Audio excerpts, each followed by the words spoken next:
I gotta say.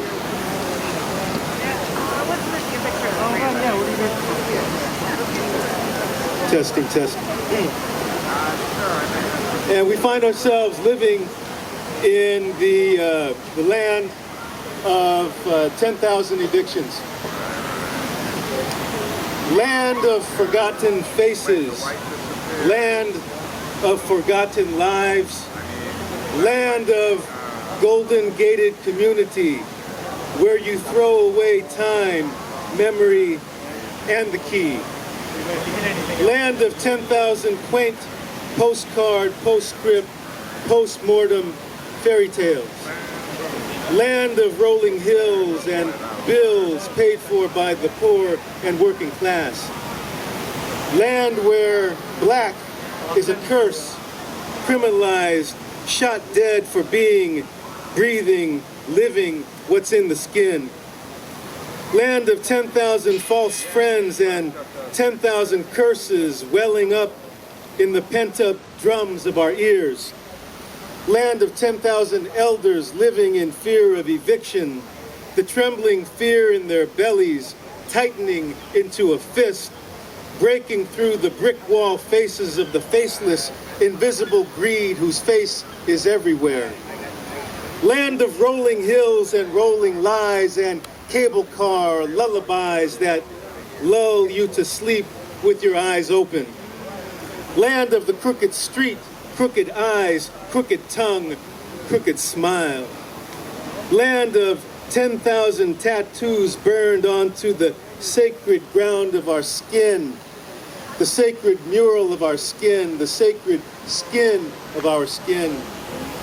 Land of lives strewn, cast on street corners, cast in a bad movie, with blinking red lights and glances without eyes. Land of the splintered soul, hobbling, dragging the cast-aside memory of heavy clouds in blue, green, black, and white. Land of the condo club on every corner where politicians pimp their asses to the developers' 10,000 erections. Land of 10,000 evictions, 10,000 names, 10,000 empty pots, 10,000 stories evicted, gone. And I got one more.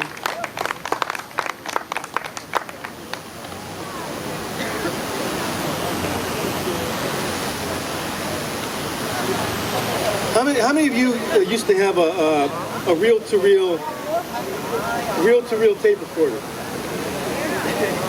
Do you know what a reel-to-reel tape recorder is? Yeah, unfortunately, yes. Reel-to-reel? Yeah. It's a reel-to-reel tape recorder. Tape, yeah, reel-to-reel. And this is called the Tale of the Tape. And I'm very much, touched by the work of Tommy Avicola Mecca because the way he writes about his mother is much like the way I write about my father. And this is a poem about my father and a tape machine. It's called Tale of the Tape. Now, my father had a reel-to-reel tape recorder whose reels looked like wheels moving like trains of thought, connecting reel-to-reel, father to son, and reel-to-reel. He was proud of that tape recorder, state-of-the-art, having worked hard at being a janitor to buy it, which was art of the state. And my father would plug in the microphone, hit the record button, and the reels would turn, the acetate hitting the road. And he'd ask me things like, what's your name? Where do you go to school and how old are you? And I'd ask him, don't you know all that? And he'd tell me, don't be a smartass.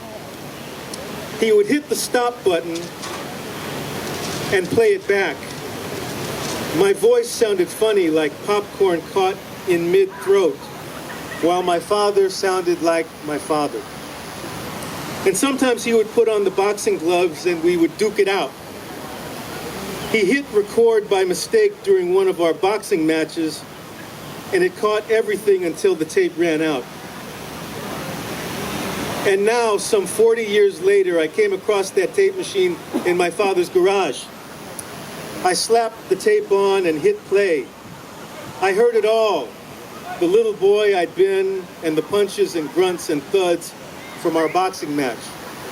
I stopped the tape, then played it in reverse. I heard nothing but my father's voice. And he said, "Son, I didn't mean to be so rough on you that day, but I knew that it was going to be rough when you got older, so I wanted you to be ready." I hit the stop button. Thanks, Dad, for teaching me how to roll with the punches. Thank you.